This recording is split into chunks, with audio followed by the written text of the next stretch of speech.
Check my YouTube channel, subscribe, and share. Welcome everybody to Kimberly Speaking podcast. Today we have a very special guest. We have Miss Regina Martin. She is a powerhouse in education and empowerment, and she is the CEO of Dare to Dream, Motivational Speaking and Coaching LLC. Welcome, Regina. Thank you so much for having me, Kim. I'm glad to be here. Me too. I'm so glad you can make it today. So tell us a little bit about yourself. So, as you mentioned, I am an educator. I am a author and a motivational speaker. My platform focuses on four tenets. It focuses on student success. As an educator, I work in and out of the classroom, talking to students about how they can prepare to navigate through their journey as a college student, a high school student who is trying to navigate the next chapter of their journey, which is entering into college. And then I also speak with seasoned professionals to talk to them about what the next chapter of their life is going to look like once they leave the workforce. Okay, so where are you located? I am located in Hamden, Connecticut. I am 15 minutes away from Yale University. Oh, awesome, awesome. Now, did you grow up there? Yes, I am. I'm born and raised in Connecticut and here all my life. Okay, so let's just dive right in. So let's talk about how you got into education. How did you know that that was something that you wanted to do, or did you just kind of stumble across it? I would like to say that I stumbled across it because of the fact that I am a former government employee. I used to work for the Department of Veterans Affairs, and then I transferred to the Department of the U.S. courts, which I worked for judges, law clerks, and the federal judiciary. And I worked there for quite a long time, and I worked in the Human Resources Department, and I loved it very much because of the fact that it allowed me to engage and work with people. However, things started to change. My boss decided that she wanted to retire, and so she was trying to prepare me for the position of transitioning into her role. But what happened was they interviewed me for the job, but they offered the position to somebody else, but they wanted me to train that person. Oh my gosh. So that was pretty much one of the reasons why I left. I think mentally and emotionally, I think it affected me more than I would it was led to believe, Mm, because I started doing things, out of character, out of sorts, and I really wasn't focused on the job. And there were some things if I looking back on it now, I wish I could take back, but I can't. So I just thought it would be best for me to walk away from that job before, you know, they decided that they wanted to get rid of me. I got rid of myself. I yeah. just canceled myself on the team.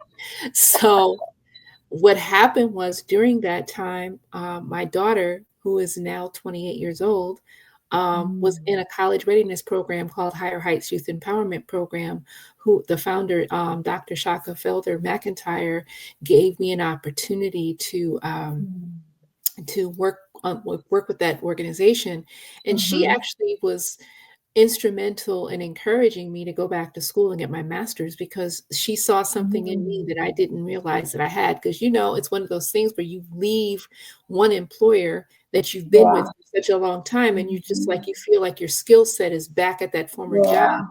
So I'd like to say that when I got involved with this, Dr. Felder McIntyre offered me the opportunity to work for her, and along with being with my daughter to help her with her college tour experience. Mm-hmm. So I did go back to school. I did get my master's in education. It took me a few years after I obtained my master's before I was able to get into the higher education space. I started off Mm. as an adjunct professor. I've been an adjunct professor for first year experience now for 8 years. And, back in 2019, I'm sorry, they offered me a Mhm. full-time position, and I've been at a university level ever since. Wow. So what is it that you enjoy about being an educator? What are the benefits that you've got gained? Actually, the relationships that I've built in and out of the classroom Mhm. with the students, and also Mhm. just, working with a great group of people that actually have a passion to make sure that they are helping the students that we are there to serve. I work with a really great team at my university, and that's one of the reasons why people ask me all the time. They say, "Well, what's your next step? When are you gonna retire?" And it's just like, right now, I don't really have I'm not really pressed to retire because of the fact that I actually like what I do. Yeah. It gives me an opportunity to be in and out of the classroom, working with the students, talking to them about, the coursework and the syllabus, but we also talk about life stuff too. So that's what makes it a beautiful thing. And even after the class is over, the semester is over, I still see students in the quad, in the library. "Hey, professor, how are you?"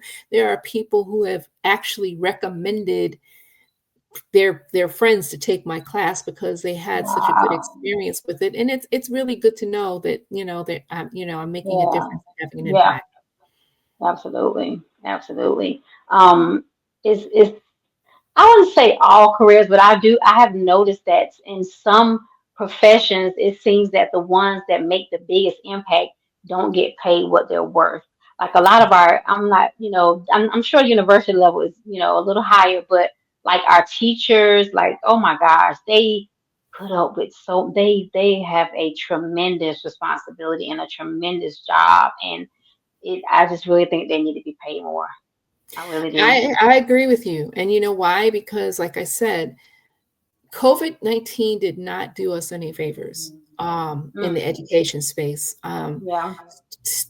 Teachers, educators, administrators had to pivot. They had to figure out ways to Mm. educate the children in an effective way. Yeah. And then when they get to the college space, there's a lot of those transferable skills that don't Mhm. transition over with them when they begin college. Um, I tell people all the time when I talk to my students about, why they're in my class, or why are you here? And Mhm. the answer is generally, "Oh, well, I'm here because your class is on my schedule." And I said, "Well, that's not the Yeah. answer I'm looking for. Yeah. Did you and mom and dad have a conversation? It's either employment, education, or military. Yes. Did you Hmm. intentionally decide that you wanted to go to Yeah. college, or are you still trying to figure it out?" And that is something that a lot of people don't want to talk about because, like I said, Yeah. everybody's journey is different. You Yeah. feel like your child should go to college because that's what society tells us we should do. Society tells us we need to have a plan. Sometimes the plan goes off the exit ramp and then we're just freaking out trying to figure out what to do.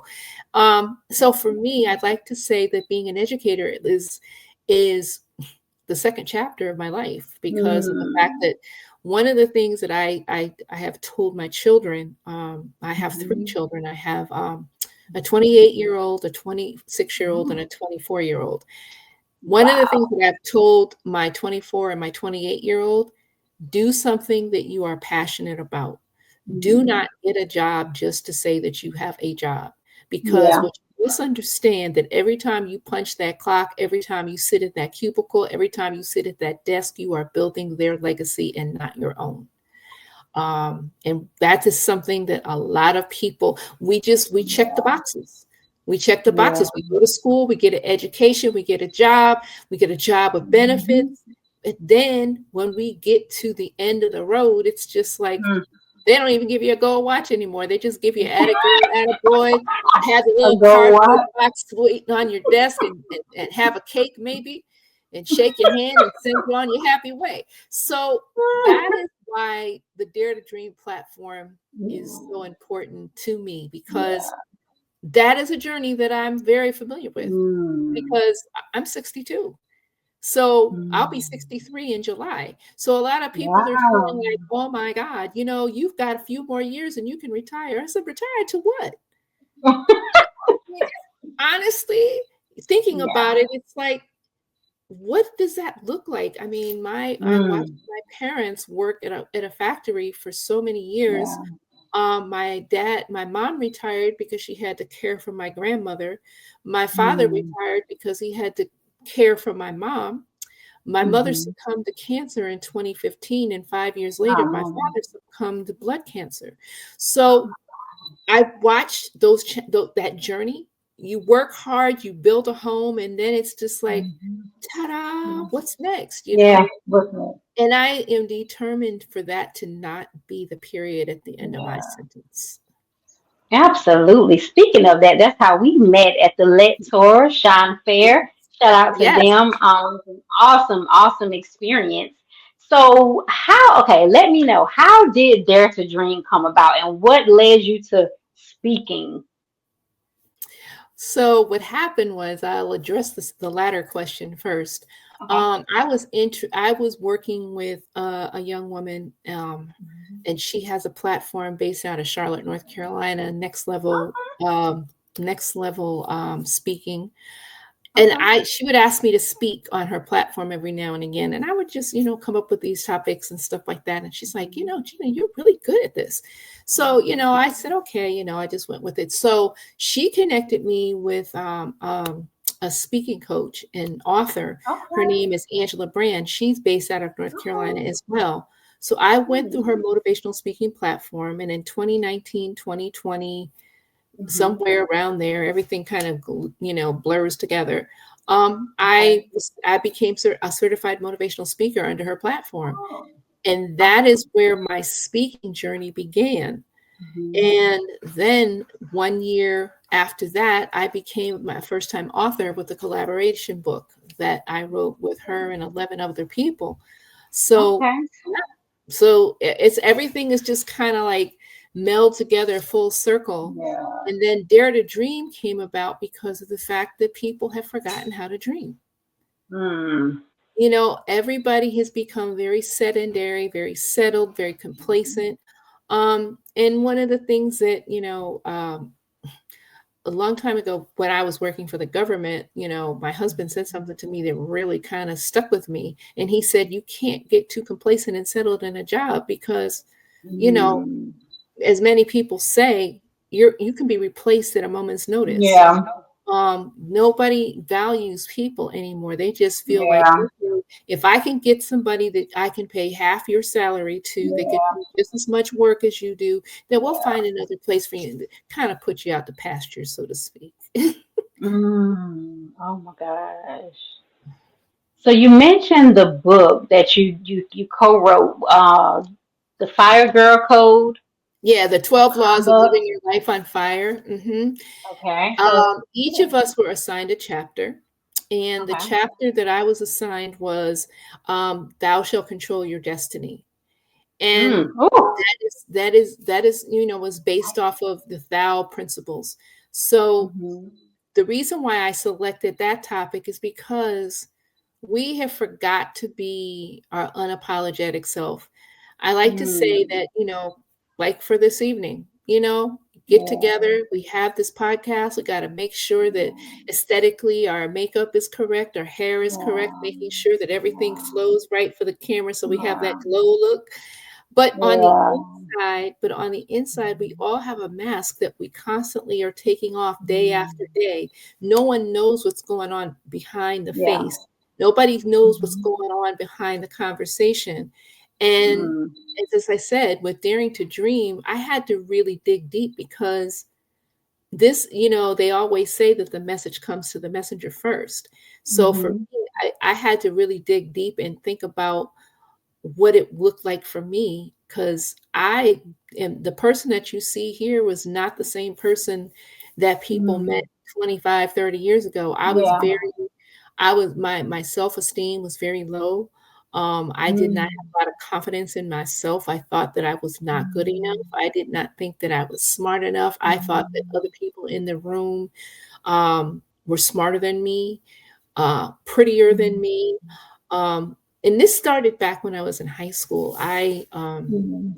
I became a cheerleader on a freshman varsity squad, and I Mhm. was the only freshman on the team. Now, Oh wow. I just tried out for laughs and giggles. I didn't think they were going to pick me. I really did not. I wasn't competitive like that. Yeah. What happened was, my neighbor tried out and she really wanted to be on the varsity team. Just kept. Um, Yeah. during that time, you never realize the magnitude of how people feel about things when you're in the moment. Mhm. Yeah. I just felt like I wasn't deserving of the spot. And Mhm. this is, as I've gotten older, I've realized that I've suppressed that for so many years. I did not Wow. feel like I belonged there. Um, so part of the Daring to Dream journey is talking about goal Mhm. setting. What goal do Yeah. you have for yourself? What aspirations do you have for yourself? Not based off of what Mhm. society says that you should be, but Yeah. what you want to be. And Mhm. I worked with some young people back in January of last year, and this young girl, she loves to bake. She shared her story during my workshop, and she said, "But Mhm. Miss, I love to bake." She said, "But I what happened was I don't have a place to bake. I don't have, I can't keep baking out of my mother's kitchen." Mhm. So the advice that I gave her was, you go to a baker that's already doing what you want to do and let them mentor. Mhm. And Yeah. see, that's the problem with entrepreneurs and people in general. They don't want to admit what they don't know. Mm. Um, and that's another part of the Dare to Dream space, leveraging your Mm. relationships. There are some Yeah. people that I met at the Leadership Experience Tour that Mhm. are doing things, and they're doing it well. Yeah. And I'm so glad that I'm still able to connect with many of them even Yeah. after the tour was over. But I don't know Yeah. about you, but for me, I felt the energy in that space was so authentic. There was no Mhm. competition. And for Mhm. me, as an entrepreneur, that is so welcoming. And it's so Yeah. welcoming to be in that type of space. So Mhm. I had to find my voice. And Yeah. 'cause I was silent when I was in high school because I just felt like, everybody Mhm. else was popular and I wasn't. Mhm. And I went through that, and my mother had to really sit me down. She said, "Regina, you are a Mhm. beautiful soul. You are a beautiful Yeah. girl. Don't ever let anybody tell you you're not." Yeah. But, I had to get through that. I had to push through that. Yeah. And I felt bad for my friend not getting on the squad, but it was just like I Mhm. didn't mean to Yeah. do You this. can't do It just all that. happened. I mean, you can't apologize for being great and they chose you. That's you know, and that's another thing I know that we do. I'm glad you're saying that because a lot of people. I ran across this video on TikTok, and the lady was basically saying, people want you to apologize for your greatness. You can't apologize for that.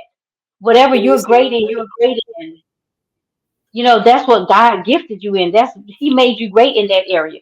You can't you don't make yourself great in those areas. You don't do these things for yourself. So yeah.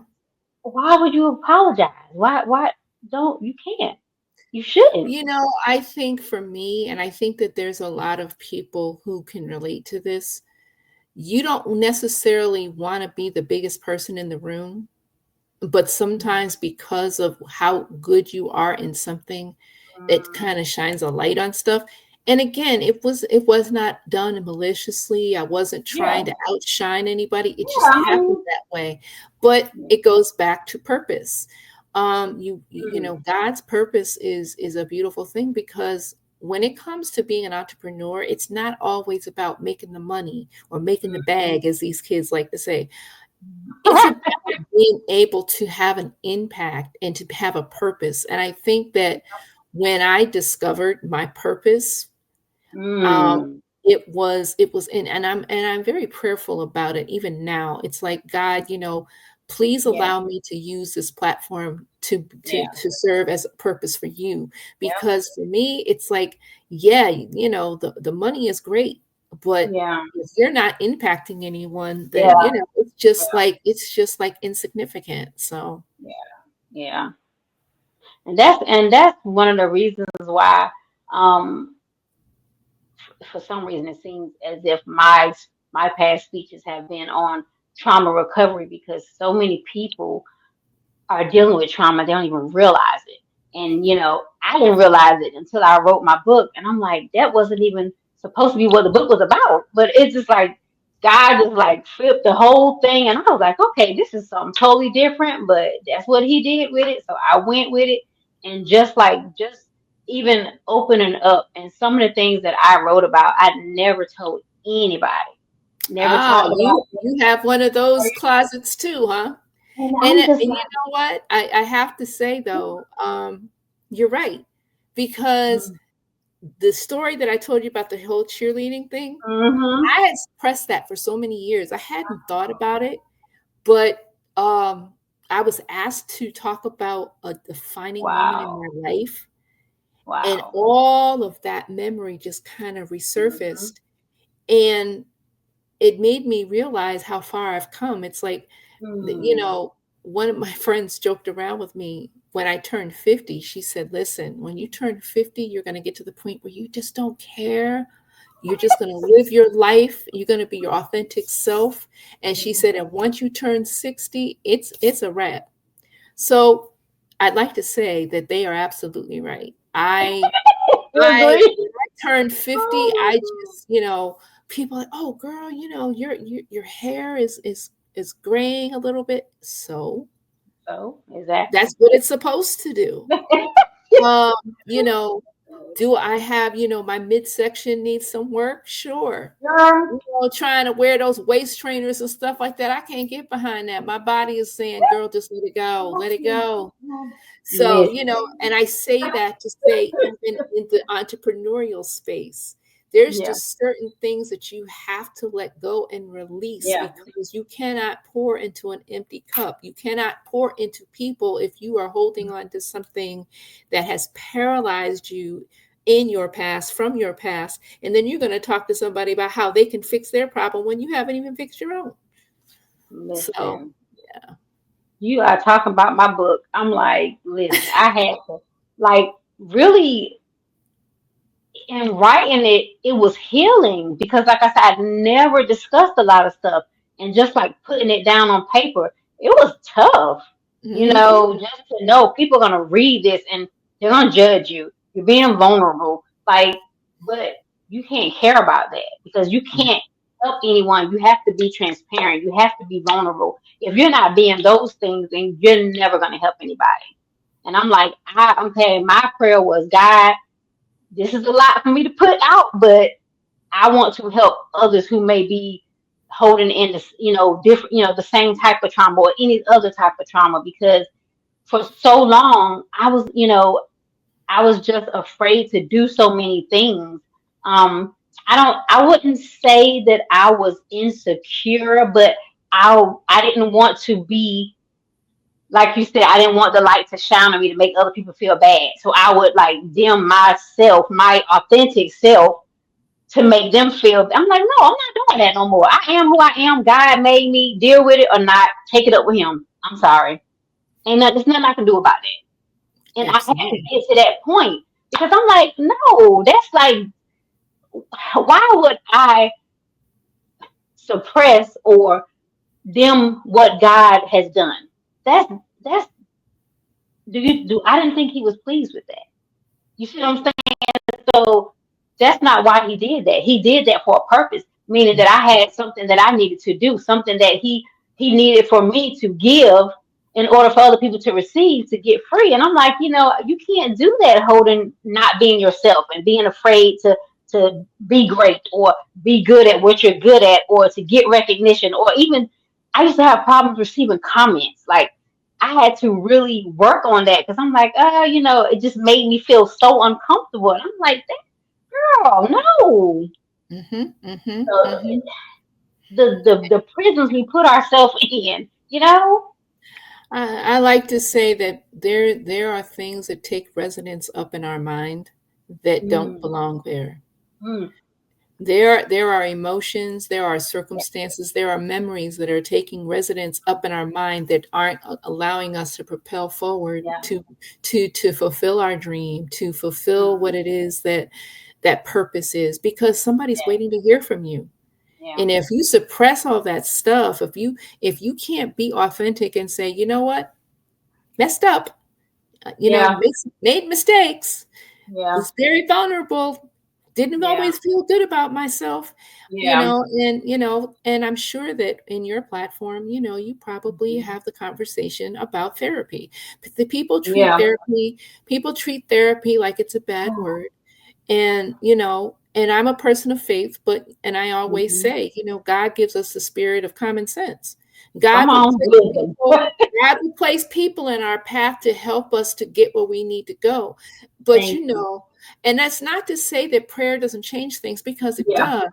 it does. However, what we have to understand as human people, we are Yeah. flawed, we are not perfect at No. all.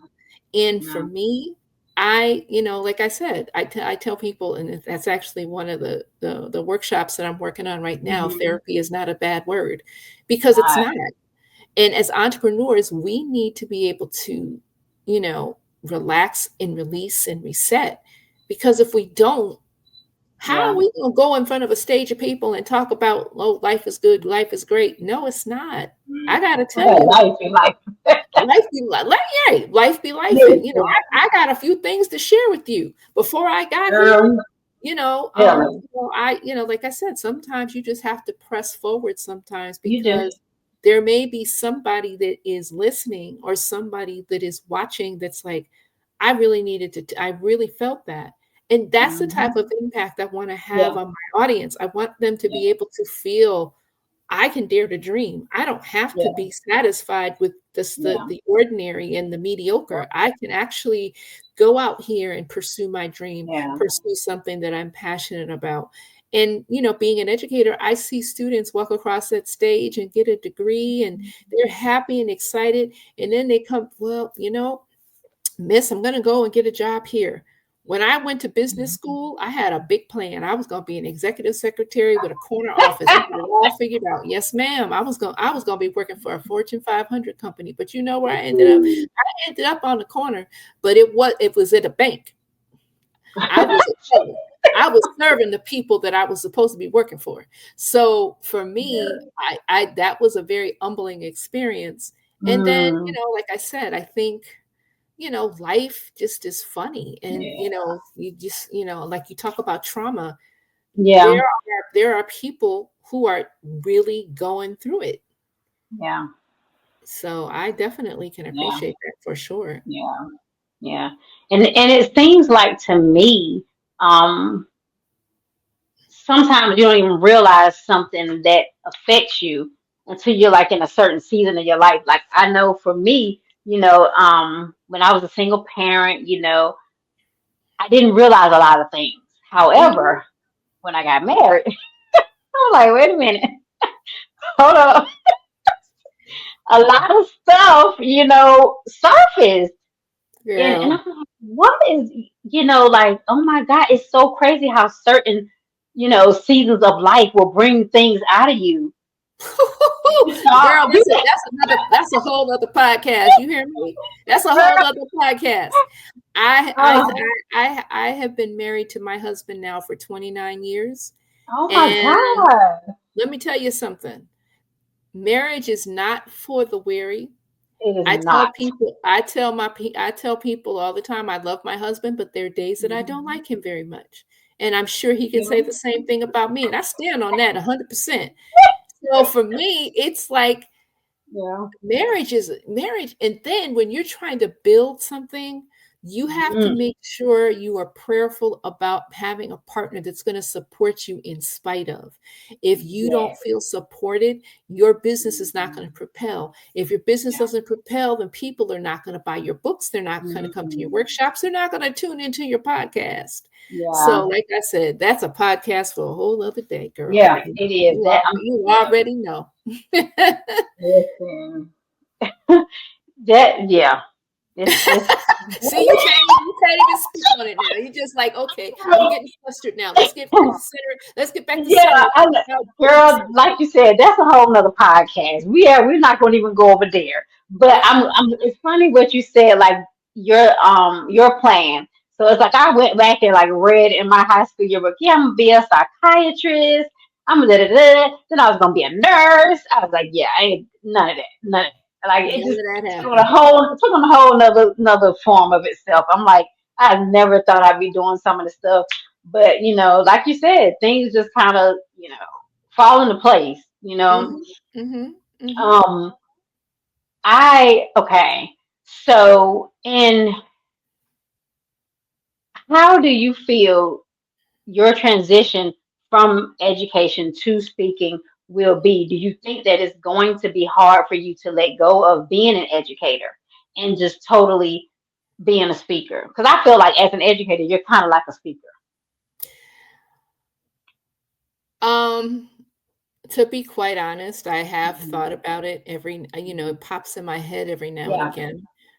But let me just say this, you will be always be a forever student, whether you are an educator or Mhm. not. You're Yeah. gonna be forever evolving, you're gonna be forever learning. So, I do think I will miss it. I love pouring into students. I love the reactions that they give me when I say something crazy, but it's something that they can relate to. Um, but I also know that there's something bigger for me than, Mm. as one of the speakers said, she said, you think she's an educator in the classroom. She brought the classroom to the Yeah. to the stage. Yeah. And it's true because honestly, I really felt I had no idea that speaking was gonna be in my orbit. I really did not. I just thought that I was just Mm. gonna be an educator, but then again, it goes back to what I said. I had to realize, is that gonna be the period at the end of my sentence? Is that Yeah. 9 to 5 gonna be my final destination? And the answer still is the same. No, it is not. I have a lot more living to Mm. do. I have a lot more things that I wanna share, Yeah. and I can't do that, you know, I can't like I said, I started this conversation by telling you I actually like my job. I actually like Mhm. the people I work with. I love working with Mhm. students. Oh, But that's one of a person that I just recently met said, he said, "You gotta have an exit plan, sis." He said, "You gotta have an exit plan." He said, "You gotta change, you gotta trade that W-2 in for a W-9." But it's just like, Ooh. yeah. And Yeah. I told him, I said, "Yo, I'm gonna use that tagline every time I get a chance. Changing my W-2 in for a W-9, yes, Yeah. sir." But Absolutely. it's work. It's a Yeah. self-discovery. It It's is. really, and entrepreneurship is a lonely road sometimes Mm. because once you finish pouring into people or once you come off a Yeah. stage, people don't know what it took for you to get there.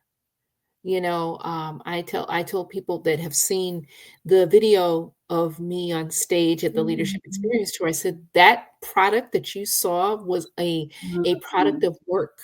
That was Yeah. not something that I just instantly got up there and Yeah. I just Oh did my no. thing." It was work, Mm. and, the people there definitely made sure, the people that have been a part of the tour for quite some time, it was definitely, and I will be going back in August Yeah. actually. Okay. But yeah, so I mean, like I said, it's one of those things that, I am gonna be a forever student. I don't think Yeah. that being a educator is ever gonna stop for Yeah. me. Either I'm gonna be educating or someone's gonna be educating me. Yeah. Yeah. I agree with that. We're always learning, even, at an adult age. You learn something new every day. I feel like I do anyway, something I Me never too. knew. Me I'm too. like, wow, I never knew that. Like, it's just life. So I Mhm. guess as long as you're learning, you're living. So that's always a great. Absolutely. Absolutely. Okay, so what do you have coming up? What are your upcoming engagements? I know you said you're going back to the leadership experience tour in August. What else can we look Yes, forward to? I'm actually going to be doing a Amazon bestseller, book launch this weekend.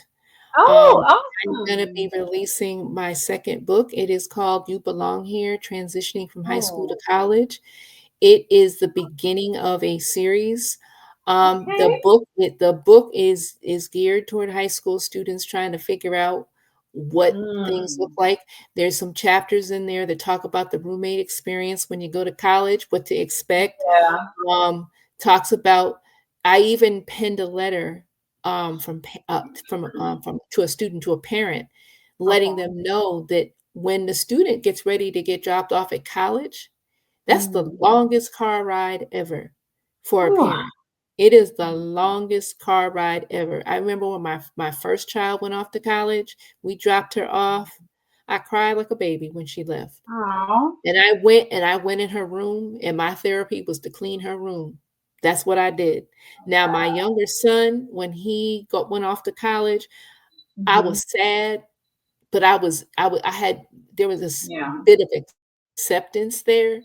So yeah, so writing this book was very therapeutic for me because of the Yeah. fact that I brought the perspective of the professor, I brought the perspective of the Mhm. student, I brought the Oh perspective as man, a parent, you know, and like I said, it's a short read. that's It is like good. it's less than 50 pages because these kids don't want to read no War and Peace novel. Yeah. If it's 75 pages and plus, they're gonna look at the cover. Oh, this is nice, and they're gonna put it down. Oh, And this is nice. and there goes my sale. But no, I penned this book as a short Yeah. read on purpose, and as I Okay. mentioned, it is going to be a part of a series. It's going to Okay. be talking about. But the next series is going to be talking about the HBCU experience because a lot of our Black Oh, and Brown students like yeah. going to HBCU and they don't understand Mhm. what goes on with it. Talking about the Mhm. student athlete, talking about students who are um, limited as far as their education space. Mhm. There's a lot of students who Yeah. are entering college with learning disabilities, Yeah. adult learners. It's like I can't tell Mhm. you the stories about adult learners that they're so excited to be at college because they really Oh, appreciate being there because, as we're young, we don't man. know any better. We Yeah. just kind of soldier through and just Yep. hope we get Absolutely. that degree. But Absolutely. but there's a lot of adult learners. I mean, there's people as 60 plus going back to school. And Man, I don't know if I could do it. it's very inspiring, but it's also I'm saying to It is. myself, I'm saying, okay, this is great. So is this what you're going to do after you leave your job, or are you just doing this to say this is something that you accomplished? Because sometimes that's what it Sometimes, takes yeah. to be able Yep. to say I did this. Yep. Um, Yep. we awarded a degree to I think she was 80, Oh my and God. yeah, Really? she came and she walked and she got her degree. Yes, ma'am. Yeah. Ooh, Yep. So man, I'm gonna tell you, learning at that after this, and I'm tired now. I'm like, I let won't me learn no tell more. you. I want to go to school no more. Like my brain's tired. Listen, It's a lot. and it's funny because people say to me, "Oh, oh, you got your master's, so you can go and get your doctorate." No, Girl, I have much respect for my sisters and brothers who have their doctorates, but me too. I just can't do it Okay. respectfully. I just can't. No, You can respectfully. I I just love it. can't. I love it. Oh my God. I love it. Well, Regina, thank you so much for sharing your inspiring stories with us today and your knowledge. It is definitely needed. I think that the book that you are working on is going to be awesome. That is so needed now in today's society. So, we're going to make sure that we have all your links, all your social media, any way that people can contact you along with this episode so they can find you and connect with you. Thank you again Mm. for coming on today. I really do appreciate it. All right, guys. So, as usual, thank you for tuning in.